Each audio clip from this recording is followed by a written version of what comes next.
Miss হবে না আপনার পছন্দের টিভি শো। দেখুন জি5 অ্যাপে একদম ফ্রি।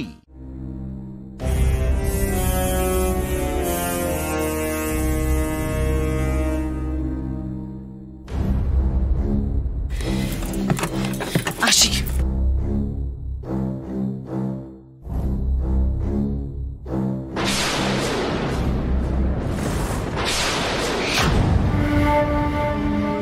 কি গো ঈশিতা দিদি, সব প্রমাণ টমান লোপাট করে এলে? কি ভেবেছো এভাবে বেঁচে যাবে? মানে মানে ঈশিতা দিদি, হ্যাঁ হ্যাঁ, কোথায় গেছিলে ঈশিতা দিদি? কোনো উত্তর দিচ্ছ না যে? তোমার দাদা টেনশন হয় না? ফোনটাকে বন্ধ কেন রেখেছিলে? তোমার দাদা কিছু বলবে না তুমি? ও তমাল, এটা তোমার নতুন টেকনিক নাকি? ফুলকি দাস এখন তোমার নতুন স্পোক্স পারসন? এটা কবে হলো? আমি তো জানতে পারলাম না। ওর এত বড় সাহস হয় কি করে যে এই প্রশ্নগুলো ও আমাকে করবে? ঈশিতা রাস্তার মাঝখানে এইভাবে চেঁচামেচি করো না, কি গো? সূত্রদা, ঈশিতা ফুলকি কিন্তু একটাও ভুল কথা বলছে না। তোমার ফোনটা বন্ধ ছিল, আর রুদ্রদা তোমার ফোনটাও বন্ধ ছিল। তা আমি চিন্তা করবো না? আমি চিন্তায় পড়ে গেছিলাম। রিয়েলি? হঠাৎ করে তুমি এত চিন্তা করছো কেন?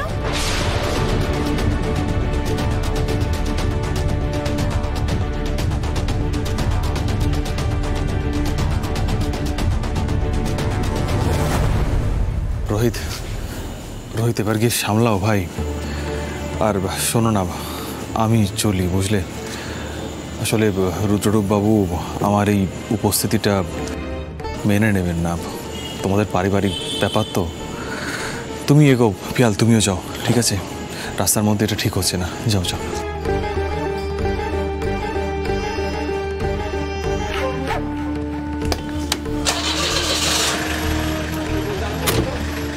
তোমার আমাকে নিয়ে চিন্তা হয় না সেটা আমি জানি, আমি বুঝিও, কিন্তু আমার তো চিন্তা হয় তোমাকে নিয়ে। তমাল প্লিজ ন্যাকামোটা করো না, আস্তে প্লিজ। থামো ঈশিতা, কি শুরু করেছো তোমরা রাস্তায়? এই তমাল থাম। থামা তো যাবে না রুদ্র।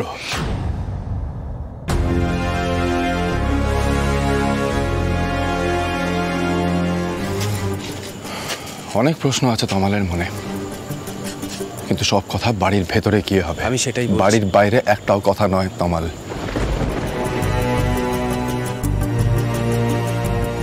ভেতরে চল। ঈশিতা, ফুলকি, ভেতরে চলো। এতক্ষণ হয়তো বাড়ির সবাই জেগেও গিয়েছে। রুদ্র, তুইও আয়।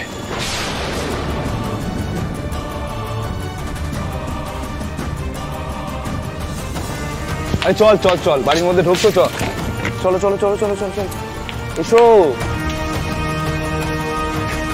রাগটাকে না একটু কন্ট্রোল করো, ভালো হলো না ব্যাপারটা। ভালো হয়নি বিষয়টা?